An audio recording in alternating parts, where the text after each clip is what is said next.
अस्सलाम वालेकुम students, welcome back to the lecture. अभी आपको जो है वो लास्ट पार्ट में मैंने इसको आपको ये एक कांग्रेस कहा था कि इसका सोल्यूशन खुद से फाइंड करें। इसमें हमारे पास 11x इज कांग्रेस टू 17 और मोड हमारे पास था 35। इसको हमने चाइनीज़ रीमेडिड थ्योरम की हेल्प से जो है वो इसका सोल्यूशन फाइंड आउट करना चाह रहे थे, लेकिन यहाँ पर बज़ाहिर हमें ये नज़र आ रहा है कि जैसे ये सिर्फ हमारे पास सिस्टम नहीं है, ये सिर्फ एक ही कांग्रेस हमें गिवन है। लेकिन अगर हम इसको जो है वो देखें, पहले तो सबसे पहले जो बात तो देखें कि सिंगल कांग्रेस के लिए हमने सोल्यूशन की एग्जिस्टेंस के लिए लास्ट लेक्चर में क्या देखा था कि अगर हम जीसीडी फाइंड कर लें ए का और एन का, तो ए और एन का जो जीसीडी है उसको जो है वो बी को डिवाइड करना चाहिए। अगर ये ए और एन का जीसीडी जो है ये बी को डिवाइड करता है तो फिर हम कहते हैं कि इसका जो है इस कांग्रेस का सलूशन जो है वो एग्जिस्ट करेगा।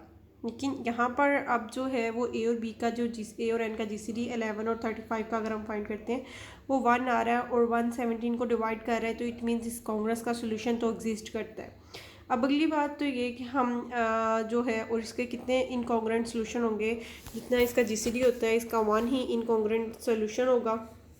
तो अब हम इस प्राइम को जो है 35 जो नंबर है हमारे पास, इसको प्राइम पावर फैक्टराइजेशन इसकी करने लगे हैं। तो 35 की अगर हम प्राइम पावर फैक्टराइजेशन करें तो हमारे पास सिर्फ दो ही प्राइम आ रहे हैं, एक तो 5 आ रहा है और एक हमारे पास आ रहा है 7, और दोनों की पावर हमारे पास आ रही है 1। तो इसका जो है हम लोगों ने प्राइम पावर फैक्टराइजेशन कर रहे हैं इसकी 35 की। तो ये हमारे पास 35 की प्लेस पे इट मीन्स हम लिख सकते हैं 5 इंटू 7। अब जब यहाँ पर हमारे पास 5 इंटू 7 आ जाएगा तो इसमें हमारे पास दो मोड आ रहे हैं। एक तो हमारे पास इक्वेशन बनेगी 11x is congruent to 17 mode 5 में, और दूसरी हमारे पास इक्वेशन बन जाएगी 11x is congruent to 17 mode 7 में। मीन्स अगर हमारे पास इसी तरह ही एक सिंगल इक्वेशन भी दी गई है तो इसकी भी हम जो है वो by using Chinese remainder theorem solution find out कर सकते हैं इसको प्राइम पावर फैक्टराइजेशन करके। इससे हम जो है वो सिस्टम जो है वो लीनियर इक्वेशन का जनरेट करके फिर उसका जो है वो सोल्यूशन फाइंड आउट कर सकते हैं। क्योंकि जब हम इसको प्राइम पावर फैक्टराइजेशन करेंगे तो फिर हमारे पास यहाँ पर ये जो मोडुलाई हैं ये रिलेटिवली को प्राइम ही आएंगे, ठीक है। क्योंकि हमारे पास जो है वो इसमें अगर ये कंडीशन होल्ड कर रही है तो फिर हम करेंगे कि अगर प्राइम पावर फैक्टराइजेशन करने के बाद ये मोडुलाई जो हमारे पास बन रहे हैं ये रिलेटिवली को प्राइम हमारे पास बन रहे हैं, तो फिर हम जो है वो चाइनीज़ रिमेडिड थ्योरम जो है वो अप्लाई कर सकते हैं। चाइनीज़ रिमेडिड थ्योरम की आपके प्रोसेस जो है वो एक दफ़ा दोबारा से इसको जो है वो क्विकली रिव्यू कर लेते हैं। इसमें हमने कहा था कि ये सारे के सारे जो मोडुलाई हैं ये रिलेटिवली को प्राइम है। अगर ये सारे मोडुलाई रिलेटिवली को प्राइम है तो फिर उसके बाद हमने कहा था कि हम चाइनीज़ रिमेडिड थ्योरम अप्लाई कर सकते हैं, और इसमें हमें कैपिटल एन की वैल्यू फाइंड करनी होती थी जो कि इन सारे मोडुलाई का प्रोडक्ट था। फिर हमने एन आइज फाइंड करनी होते थे जो एन ओवर एन 1 और एन ओवर एन 2 और एन ओवर एन के, इस तरह की फॉर्म में हमें ये सारे जो हैं वो एन आइज फाइंड करने होते थे। ये हमने जो है वो देख लिए क्या हमारे पास बन रहे हैं। और फिर इसके बाद हमने फाइनली जो है वो ये वाया इसकी वैल्यूज़ जो है वो फाइंड करनी होती थी, जो कि हमारे पास आती थी एन आई को हम मल्टीप्लाई करते थे वाया से, और ये कॉन्ग्रेंट आता था 1 के, और यहाँ पर जो मोड था वो हम लेते थे एन आई स्मॉल एन आई। तो इसकी वाई आई की वैल्यूज़ फाइंड करने के बाद जो फाइनल हमारे पास सोल्यूशन एक्स आ जाता था, इन तीनों टर्म्स को ए आईज़ को एन आईज़ को और वाई आईज़ को मल्टीप्लाई करके इन सब को हमने जो है वो ऐड करना होता था। तो हमारे पास जो है वो मोड एन में इसकी वैल्यू लेनी होती थी, तो हमारे पास फाइनल सोल्यूशन आ जाता था।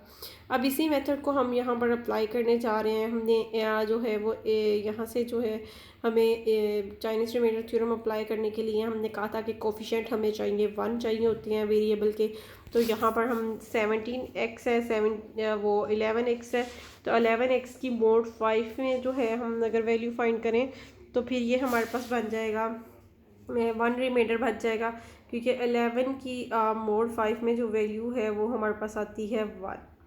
इसी तरह अब 17 की अगर हम मोड 5 में वैल्यू देखें तो वो हमारे पास आ जाएगी 2, क्योंकि 11 में हमारे पास जब पे ये 2 पे हम इसको जो है वो डिवाइड करें तो रिमाइंडर 1 बच जाता है। 17 के लिए हम जब 3 पे करें तो रिमाइंडर हमारे पास 2 बच जाता है। तो ये एक इक्वेशन तो हमारे पास ये रिड्यूस होके आ गई।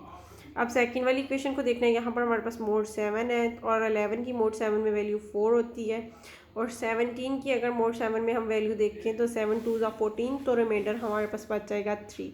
तो यहाँ पर हमारे पास 4x जो है वो कॉन्ग्रेंट आ रहा है 3 के मोड 7 में।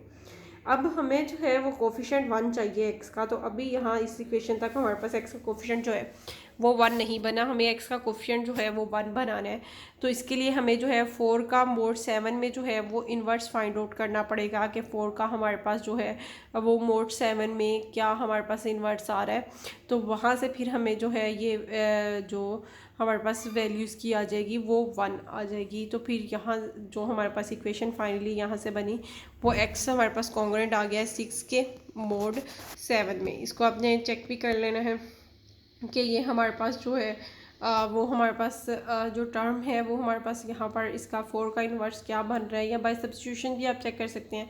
अगर हम बाय सब्स्टिट्यूशन, क्योंकि एन हमारे पास छोटा है, बाय सब्स्टिट्यूशन चेक करना चाहें तो हमारे पास पॉसिबल वैल्यूज़ जो हैं वो 0, 1, 2 और ये अप टू सोन, ये हमारे पास 6 तक पॉसिबल वैल्यूज़ है जिनको हम सब्स्टिट्यूट करके चेक कर सकते हैं।